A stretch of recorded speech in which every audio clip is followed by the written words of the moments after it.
সালামু আলাইকুম। Hi friends, আমি ডাক্তার ফাইজুল হক। আজকে আপনাদেরকে জানাবো আমরা কিভাবে ভুয়া ডাক্তার চিনব। ওইদিনকার একটা অনুষ্ঠান দেখছিলাম, তালাশ, ইউটিউবে দেখছিলাম। তালাশে দেখলাম যে আমাদের এত বেশি ভুয়া ডাক্তার, আমরা উদ্বেগের কারণ আসলে আমরা যাদেরকে ডাক্তার মনে করি তাদের কোনো সার্টিফিকেটই নেই। পেপার খুললেই পড়ি যে অমুক ভ্রাম্যমাণ আদালতে অমুক ডাক্তারের সাজা হয়েছে, অমুক ভুয়া ডাক্তার ধরা পড়ছে। ভাই, একজন মানুষ যখন অসুস্থ হয় তখন সে কিন্তু তার নির্ভরতার স্থানটা হচ্ছে আল্লাহর পরই ডাক্তারের উপরে। এত ভরসা করে যে ডক্টরকে, এত বিশ্বাস করে যাকে, নিজের জীবনটা যার হাতে সঁপে দেয়, যদি শোনা যায় যে এই ডক্টর তার সার্টিফিকেট নাই, সে ভুয়া, সে কোয়া, কেমন লাগে বলেন? যাই হোক, আমরা আলোচনা করি। এর আগে আমরা একটু জানাবো আপনাদের যে বাংলাদেশে কি কি চিকিৎসা পদ্ধতি বৈধ। বাংলাদেশে সরকারিভাবে homeo, Unani, Ayurvedic, herbal, biochemic এবং অ্যালোপ্যাথিক, এই ৬টা মেডিসিন হচ্ছে বৈধ মেডিসিন। হোমিও এবং বায়োকেমিক এই দুটি একই সিলেবাসে হোমিও ডাক্তারদের পড়ানো হয়, যদিও দুইটি সম্পূর্ণ আলাদা চিকিৎসা পদ্ধতি, আবিষ্কারক আলাদা। হোমিওর আবিষ্কারক হচ্ছে ডাক্তার হেনিম্যান, স্যামুয়েল হেনিম্যান, আর বায়োকেমিক আবিষ্কার করছেন হচ্ছে ডাক্তার সুশলার, যদিও দুজনই জার্মানির, কিন্তু চিকিৎসা পদ্ধতি, ওষুধ সম্পূর্ণ আলাদা। আলাদা হলেও দুইটা একই সিলেবাসে পড়ানো হয়, একই ডাক্তাররা এটা প্র্যাকটিস করেন। তার মানে হোমিও ডক্টররা হোমিও এবং বায়োকেমিক উভয় প্র্যাকটিস করতে পারবেন বৈধভাবে। অ্যালোপ্যাথিক যারা আছেন, অ্যালোপ্যাথিকের মধ্যে আবার যারা বিডিএস করা তারা ডেন্টাল দিকটা দেখেন, আর অ্যালোপ্যাথিক এমবিবিএস এর পরে বিভিন্ন দিকে স্পেশালাইজড হয়, বিভিন্ন বিষয়ের উপর পড়াশোনা করে তারা বিশেষজ্ঞ ডাক্তার হন। আর ইউনানি আয়ুর্বেদিক আলাদাভাবে পড়ানো হয়, যদিও দুইটাই ভেষজ, এবং ইউনানি আয়ুর্বেদিক যারা পাশ করেন তারাই হার্বালের প্র্যাকটিসটা করেন আসলে, কারণ হার্বালের আলাদা কোনো এডুকেশন নাই বাংলাদেশে, তারাই হার্বাল ডাক্তার। আর ন্যাচারাল ফিজিশিয়ান হিসেবে পরিচয় দেয় সাধারণত যারা ইউনানি আয়ুর্বেদিক বা হোমিও করা, কারণ উভয়টাই ন্যাচারাল মেডিসিন নিয়ে কাজ করে, এই জন্য ন্যাচারাল মেডিসিনের প্র্যাকটিস করে সাধারণত। এটা আপনাদের ধারণা দিয়ে দিলাম। এখন আসি যে আমরা কোন ডক্টরের কাছে যাব। অবশ্যই যদি অ্যালোপ্যাথিক চিকিৎসা করতে চান, সর্বনিম্ন এমবিবিএস ডক্টর, এমবিবিএস হলেই হবে না, পৃথিবীর যত বড় তার ডিগ্রি থাকুক, সে পিএইচডি করে আসুক, বিএসসি করে আসুক, অনেকগুলো ডিগ্রি নিয়ে আসুক, লন্ডন আমেরিকা থেকে ডিগ্রি আনুক, কিন্তু বাংলাদেশের BMDC, Bangladesh medical and dental কাউন্সিলের যদি রেজিস্ট্রেশন না থাকে তাহলে সে বৈধ ডাক্তার না, পুরোটা ভুয়া। পুরো আইনত সে অপরাধ করবে যদি সে চিকিৎসা করে। বাংলাদেশের আইন অনুযায়ী সে চিকিৎসা করতে পারবে না, চিকিৎসা সেবা দিতে পারবে না, সে নামের আগে ডাক্তার লিখতে পারবে না। BDS, bachelor in dental surgery, যারা ব্যাচেলর ইন ডেন্টাল সার্জন, এই ব্যাচেলর করা ছাড়া এরাই বিএমডিসির রেজিস্টার্ড ফিজিশিয়ান, এরা ছাড়া বাকি যারা আছে তারা ডাক্তার লিখতে পারবে না। টেকনিশিয়ান কখনো ডাক্তার হয় না। অনেক টেকনিশিয়ান আছে, দাঁতের টেকনিশিয়ান, বিভিন্ন কোর্স আছে, আমি এগুলো বলবো। এছাড়া যারা ম্যাথসে পড়ে আর কি, মেডিকেল অ্যাসিস্ট্যান্ট, এরা কিন্তু বিএমডিসির আওতাভুক্ত। এরা সহকারী চিকিৎসক, যেখানে এমবিবিএস ডক্টর নাই সেখানে এদের দ্বারা আপনি অ্যালোপ্যাথিক সেবাটা নিতে পারবেন। এবার আসি হচ্ছে হোমিও। আগে বৈধ ডাক্তার আমরা চিনি, তারপর অবৈধ ডাক্তার আমরা চিনব। হোমিওর ভিতরে সারা বাংলাদেশে বৈধ ডিগ্রি হচ্ছে দুইটা, একটা হচ্ছে DSMS, diploma in homeopathic medicine and surgery, 4.5 বছরের কোর্স, আর একটা হচ্ছে BSMS, bachelor in homeopathic medicine and surgery. DSMS যারা, এরা হোমিও, বাংলাদেশের যে হোমিওপ্যাথিক বোর্ড, এই বোর্ডের আন্ডারে এরা চিকিৎসা সেবা প্রদান করে, এই বোর্ডের আন্ডারে তারা রেজিস্ট্রেশন প্রাপ্ত হন এবং তারা রেজিস্টার্ড ফিজিশিয়ান বোর্ড থেকে রেজিস্ট্রেশন পায়। এবং স্বাস্থ্য অধিদপ্তরের মাধ্যমে আপনার যারা ব্যাচেলর করেন, BHMS, bachelor in homeopathic medicine and surgery, তারা এ থেকে রেজিস্ট্রেশন প্রাপ্ত হন। এছাড়া ইউনানি যারা আছেন, ইউনানি বৈধ বাংলাদেশ, সারা বাংলাদেশে দুইটা কোর্স আছে, একটি হচ্ছে ডিইউএমএস আর একটা হচ্ছে BUMS, diploma in Unani medicine and surgery, 4.5 বছরের কোর্স, আর একটা হচ্ছে BUMS, bachelor in Unani medicine and surgery.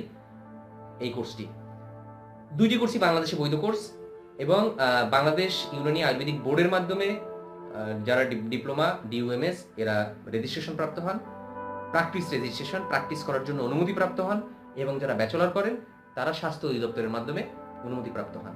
বাংলাদেশে আয়ুর্বেদিক যে শিক্ষা আছে, আয়ুর্বেদিক মধ্যে আছে হচ্ছে DAMS, diploma in ayurvedic medicine and surgery, 4.5 বছরের কোর্স, এরা রেজিস্ট্রেশন প্রাপ্ত হন বাংলাদেশ ইউনানি আয়ুর্বেদিক বোর্ডের মাধ্যমে। এবং যারা ব্যাচেলর আছেন, ব্যাচেলররা রেজিস্ট্রেশন, এটা হচ্ছে BAMS, bachelor in ayurvedic medicine and surgery, registration প্রাপ্ত হন স্বাস্থ্য অধিদপ্তরের মাধ্যমে। এইগুলো ছাড়া সারা বাংলাদেশে হোমিওর এই দুইটা ছাড়া, ডিএইচএমএস, বিএসএমএস ছাড়া সারা বাংলাদেশে কোনো বৈধ কোর্স নাই। সবগুলো অবৈধ, সবগুলো ভুয়া। অনেকে বলতে পারে আমি এই কোর্স করছি, সেই কোর্স করছি, অমুক কোর্স করছি, সব ভুয়া। ইউনানির এই দুইটা কোর্স ছাড়া বিইউএমএস কোনো বৈধ কোর্স নাই বাংলাদেশে। আয়ুর্বেদিক জন্য বিএমএস এই দুইটা কোর্স ছাড়া কোনো বৈধ কোর্স নাই। তার মানে এর বাহিরে যারা আছে, যদি তারা ইউনানি আয়ুর্বেদিক হোমিও প্র্যাকটিস করে, সব ভুয়া। এবার আছে অ্যালোপ্যাথিক, ভুয়া মিল বেশিটা হয় এখানে। অ্যালোপ্যাথিক কিছু কোর্স আছে, আমরা একটা ফার্মেসি দিয়ে বসলেই মনে করি যে হ্যাঁ ডাক্তার হয়ে গেছে, সেও ভাব নাই, নামের আগে ডাক্তার দেয়। সাবধান ভাই, বিএমডিসি রেজিস্ট্রেশন ছাড়া অ্যালোপ্যাথিক প্র্যাকটিস করতে গেলে বিএমডিসি রেজিস্ট্রেশন লাগবেই। বিএমডিসি রেজিস্ট্রেশন ছাড়া আপনি ডাক্তার লিখতে পারবেন না। তবে শুধুমাত্র হোমিও যারা ডিএইচএমএস এবং ডিএইচএমএস তারা ডাক্তার লিখতে পারবেন, কারণ তারা বিএমডিসির আন্ডারে চলে না। বিএমডিসির যে আইন, এই আইন শুধুমাত্র অ্যালোপ্যাথিক চিকিৎসার জন্য, অ্যালোপ্যাথিক সিস্টেম অফ মেডিসিনের জন্য। আর হোমিও যারা পড়ে তাদের জন্য আলাদা প্র্যাকটিশনার্স অর্ডিন্যান্স আছে, আইন আছে, সবকিছু আলাদা, এবং তারা নামের সামনে ডাক্তার লিখতে পারবেন, তারা বৈধ। এখানে কিন্তু বিএমডিসির আইন হোমিওর ক্ষেত্রে খাটবে না। আর ইউনানি আয়ুর্বেদিক যারা আছেন, ইউনানি যারা পড়াশোনা করছেন তারা লিখবেন হাকিম, আয়ুর্বেদিক যারা আছেন তারা লিখবেন কবিরাজ। তবে যারা ব্যাচেলর করছেন, ইউনানিতে যারা ব্যাচেলর করছেন তারা ডাক্তার ইদানিং লিখছেন, তাদের একটা রিট হয়েছে, তারা যদি বৈধভাবে ডাক্তার লিখতে পারেন তারা ডাক্তার লিখবেন, এবং তারা ডাক্তার লেখার মতো তাদের যোগ্যতা আছে। সেম কথা আয়ুর্বেদির জন্যই। এখন ফার্মেসি যারা দেয় সাধারণত কি করে, 3 মাসের একটা ফার্মাসিস্ট কোর্স করে, তাও শুক্রবার ক্লাস। সি ক্যাটাগরির একটা ফার্মাসিস্ট ডিগ্রি নিয়ে সে ড্রাগ সেলিং লাইসেন্স দিয়ে একটা ফার্মেসি দিয়ে বসে, ফার্মেসি দিয়ে বসে সে ডাক্তারি শুরু করে দেয়। কি অদ্ভুত ভয়ঙ্কর কথা! জীবনে সে তো মানুষের দেহ সম্পর্কে ভালো বুঝবে না, রোগ সম্পর্কে কি বুঝবে? এদের কাছ থেকে কোনোভাবে ওষুধ খাওয়া যাবে না, মাথায় রাখতে হবে।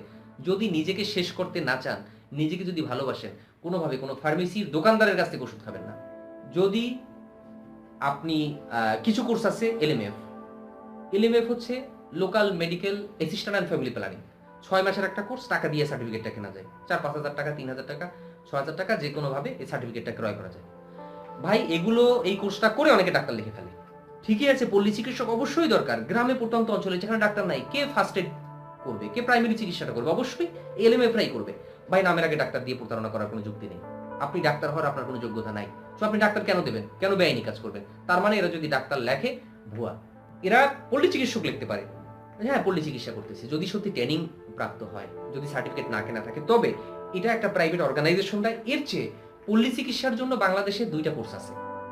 এক নম্বর হচ্ছে কারিগরি শিক্ষা বোর্ডের আন্ডারে 1 বছর মেয়াদী প্যারামেডিক্যাল, এরা পল্লী চিকিৎসক, নামের আগে ডাক্তার লিখতে পারবে না, ফার্স্ট এড দিতে পারবে।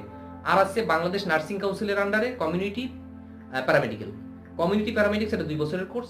এরা রেজিস্টার্ড প্যারামেডিক্স নার্সিং কাউন্সিলের আন্ডারে, এরা প্রাইমারি ট্রিটমেন্টটা করতে পারবে এবং রেফার করে দেবে, নামের আগে এরা ডাক্তার লিখতে পারবে না। এছাড়া দাঁতের ডাক্তারের কথা আসি, বিডিএস যারা করছেন, যারা বিএমডিসির আন্ডারে, তারাই শুধু ডাক্তার লিখবেন। বাকি যারা আছেন DDT, diploma in dental technology, নামের সামনে ডাক্তার লেখা যাবে না, বেআইনি, ডাক্তার লিখলে এরা ভুয়া। সার্টিফিকেট ইন ডেন্টাল টেকনোলজি, নামের সামনে ডাক্তার লিখতে পারবে না। বিএসসি ইন ডেন্টাল টেকনোলজি, নামের সামনে ডাক্তার লিখতে পারবে না। এরপরে আসেন ফিজিওথেরাপিদের নামের সামনে ডাক্তার লিখতে পারবে। ঠিক এই মুহূর্ত পর্যন্ত এমন আইন বাংলাদেশে নাই, তার মানে এই মুহূর্ত পর্যন্ত তারাও নামের সামনে ডাক্তার লিখতে পারবে না, তারা ফিজিওথেরাপিস্ট লিখবে। ফিজিওথেরাপিস্টদের কাছে তো ডক্টর, একজন এমবিবিএস ডক্টরের কাছে ব্যথা রোগী গেল, সে মনে করলো যে না এখানে এক্সারসাইজ দরকার, ব্যায়াম দরকার, থেরাপি দরকার, সেই রেফার করে দেবে। তো এছাড়া যারাই যাচ্ছে, যারাই ডাক্তার লাগবে, এখানে অনেকে লিখে ফেলে ফিজিওথেরাপিস্ট, ডাক্তার অমুক, বাত ব্যথা স্পেশালিস্ট। আরে ভাই আপনি তো general physician, simply MBBS doctor যে সেও জেনারেল ফিজিশিয়ান। এখন আসি, যদি এক্সপার্টদের কাছে যেতে চাই, তখন আমার এক্সপার্টদের কাছে যেতে হবে, সে হচ্ছে এর উপরে বিশেষজ্ঞ। তাহলে আমরা বুঝলাম কি, যে অবশ্যই ডাক্তার হতে হলে বাংলাদেশের যত ডিগ্রি থাকুক তার স্ব কর্তৃপক্ষের রেজিস্ট্রেশন লাগবেই। রেজিস্ট্রেশন যদি না থাকে সে অবশ্যই ভুয়া ডাক্তার, তার কাছ থেকে চিকিৎসা নেওয়া যাবে না। যারা আমাদের ভিডিও দেখছেন আশা করি সচেতন হবেন। প্রয়োজন হলে ডক্টরের কাছে গিয়ে আপনি রেজিস্ট্রেশন নাম্বার চাবেন, আপনার অধিকার আছে। আপনার কোন ডাক্তার আপনার চিকিৎসা করতেছে, সে কি সত্যি রেজিস্টার্ড ফিজিশিয়ান না ভুয়া, না সার্টিফিকেট বানানো? অবশ্যই ডাক্তারের কাছে গিয়ে, এমবিবিএস ডাক্তারের কাছে গিয়ে আপনার বলার অধিকার আছে, ডক্টর আপনার রেজিস্ট্রেশন নাম্বার বলেন। আপনি চেক করবেন বিএমডিসির ওয়েবসাইটে গিয়ে, বিএমডিসির কাছে অথবা সরাসরি কর্তৃপক্ষের কাছে চেক করবেন যে সত্যিই ডাক্তার অমুক কিনা। অনেকে ডাক্তার লেখে, রেজিস্ট্রেশন নাম্বারও দেবে, দেখা যায় ওই রেজিস্ট্রেশন নাম্বার অন্য আরেকজনের। হোমিও যদি কোনো ডাক্তারের কাছে যান, অবশ্যই আগে দেখবেন রেজিস্টার্ড ফিজিশিয়ান কিনা। ইউনানি ডাক্তারের কাছে যান, অবশ্যই দেখবেন রেজিস্টার্ড ফিজিশিয়ান কিনা। যদি কোনোভাবে দেখেন রেজিস্টার্ড ফিজিশিয়ান না, চিকিৎসা নেবেন না, সরাসরি চলে আসবেন। ভাই পয়সা গেছে যাক, ভিজিট গেছে যাক, লাইফের চেয়ে টাকা পয়সা তো বড় না। আর যদি রেজিস্টার্ড ফিজিশিয়ান আপনার সাথে প্রতারণা করে, এরও ব্যবস্থা আছে। স্ব কর্তৃপক্ষ, যে কর্তৃপক্ষ রেজিস্ট্রেশন প্রদান করে, তার কাছে আপনি ডকুমেন্ট, প্রেসক্রিপশন সহ লিখিত অভিযোগ জানান, তারা ব্যবস্থা নেবে। কিন্তু মাথায় রাখবেন, একজন ডাক্তার, যে ভালো ডাক্তার, সবসময় আপনার কল্যাণ চাবে, সবসময় চাইবে আপনার ভালো। যদি এমন হয় যে ডক্টরের কোনো আচরণ ভালো লাগে না, খারাপ ব্যবহার করার দরকার নেই। যদি সত্যি সত্যি আপনার প্রতি অবিচার করে থাকে, ভুল চিকিৎসা করে থাকে, ভাঙচুর না, অভিযোগ করেন। অনেক ধন্যবাদ যারা আমাদের ভিডিও দেখছেন। যারা আজকে নতুন, সাবস্ক্রাইব করুন। নিত্য নতুন ভিডিও নিয়ে আমরা আসবো। আর ভিডিওতে লাইক দিন। আল্লাহ হাফেজ।